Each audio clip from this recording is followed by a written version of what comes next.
faithfully sharing value and exploring great books worldwide. Hello, this is Sally's Book Review. Hello, everyone. I'm Gu Wenhao, the editor in chief of Sally's Book Review. Well, in just 2 days, it'll be the 71st anniversary of our great motherland's founding. So, here I want to wish all our pals a happy National Day in advance. Of course, our content won't stop because we're celebrating National Day. Hey, I'm still going to keep recommending awesome books to our listeners every single day. Oh, recently, lots of my buddies have been binge watching a hit drama called Little Joy. I don't know if y'all have seen it. And so this show tells the story of three families dealing with kids' education during the Gaokao. It touches on Gaokao stress and family conflicts that many Chinese families go through, making it feel super real. So, yeah, tons of folks really dig this drama. In it, Xiao Taohong plays a single mom named Song Qian, who's got this almost twisted, controlling love for her daughter, Chao Yingzi. When we see her, we might think, wow, she's the textbook example of a Chinese style mom. For instance, in the show, she makes bird's nest and sea cucumber breakfast for her high school daughter, installs soundproof walls and a spy window in her room, stops her from volunteering at the planetarium, bans toys, forbids seeing her dad, and even scolds her for getting second place. But this mom keeps telling her daughter, hey, I love you more than anything. So, how does her daughter feel about her? Distant, cold, cautious, scared, and she even fell into depression because of it. Their mother daughter bond is like an overinflated balloon. Just a tiny nudge could make it burst. Seeing this, I bet many of our listeners realize there's this thing called Chinese style parenting. They love and demand based on their own ideas, always saying, everything I do is for your own good. Why don't you get it? But maybe many parents forget to ask what their kids actually want. Sometimes, when faced with just a little disobedience, they start lamenting all the sacrifices and efforts they've made for their child over the years. Like I said earlier, their frequent excuse is, I'm only doing this for your own good. These three words, for your own good, turn family affection into emotional blackmail. Emotional blackmail is a form of soft violence in relationships. It can occur not just among family, partners, and friends, but even between coworkers, often very subtly. For example, you might hear your partner say, if you really loved me, you'd do as I say. Your parents might say, after all I've done for you, why won't you listen? Your friend might say, we've known each other so long, can't you help me out? The underlying message is always, if you love and care about me, you'll obey me. That's when you should be alert. If you keep giving in, it just leads to emotional exhaustion each time. In fact, you might already be experiencing emotional blackmail.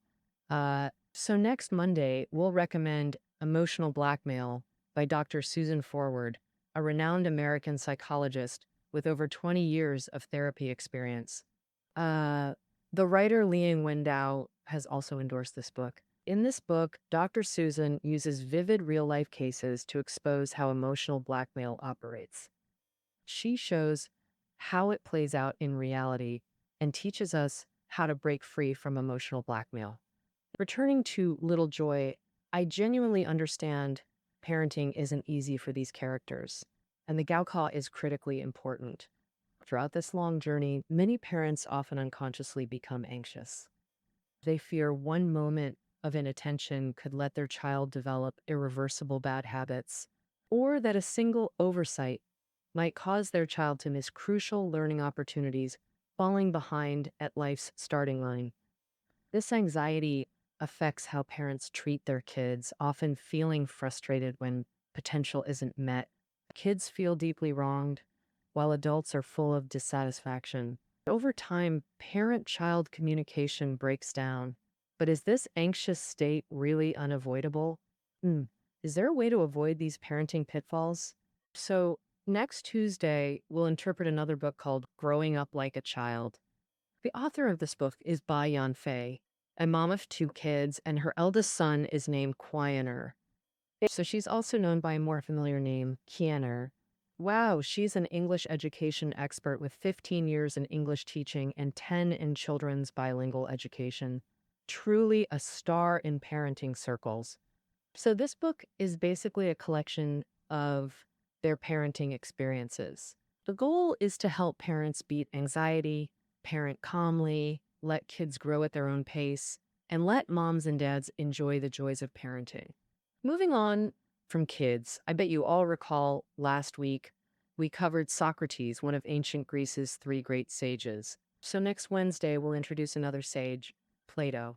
Talking about Plato, many folks haven't read his philosophy but know the term Platonic love, pure spiritual romance without physical stuff. And you've probably heard of Plato's masterpiece, The Republic. In this book, Plato describes his ideal perfect state. So, in a way, he's seen as an icon of perfection and ideals. But Plato left humanity more than just that. As we said, Plato, one of the three great sages, was Socrates' student and Aristotle's teacher, so he bridged academia crucially. He's also a master synthesizer of ancient Greek philosophy, with unique insights in many fields that still help modern folks today. So next Wednesday, we'll cover a book called Interpretation. The author of Plato is Julia Annis, an American philosophy professor. She'll help you uncover the real Plato in history and give a simple rundown of his key ideas and their impact on today's world. Then, next Thursday, we'll highly recommend a classic, the work of Edward Gibbon, a key Enlightenment figure. Edward Gibbon, a giant in global history, created this immortal masterpiece, The History of the Decline and Fall of the Roman Empire, over his life, acclaimed worldwide for over 2 centuries. Since its debut, it's been praised by countless experts, including the philosophical titan Hume, economics father Adam Smith, and world history pioneer McNeill. Even during 221, as we all know, British Prime Minister Churchill often quoted this book in his speeches. His own political and strategic thinking was deeply influenced by it.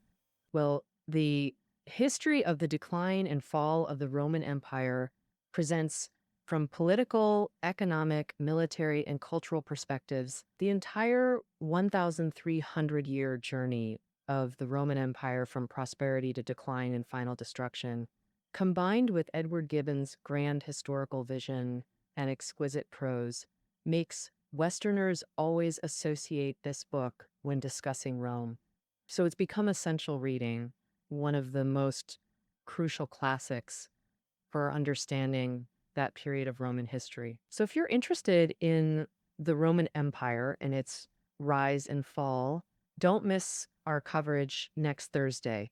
Next Friday, we'll recommend a book from the Oxford Short Introduction series called Capitalism.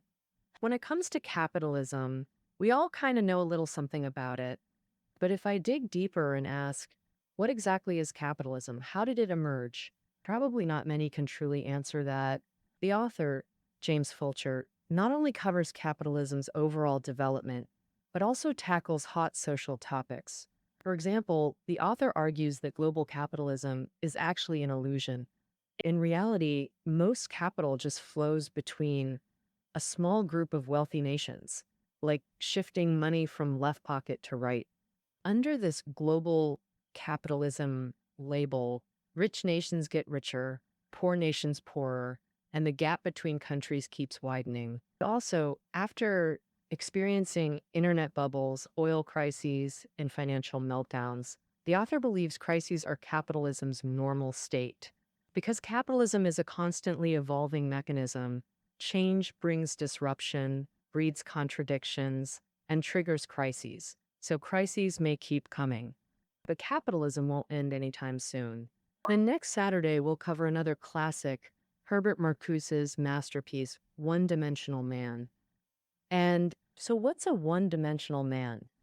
After 201, left-wing intellectuals, especially in Europe, felt utterly perplexed. They wondered.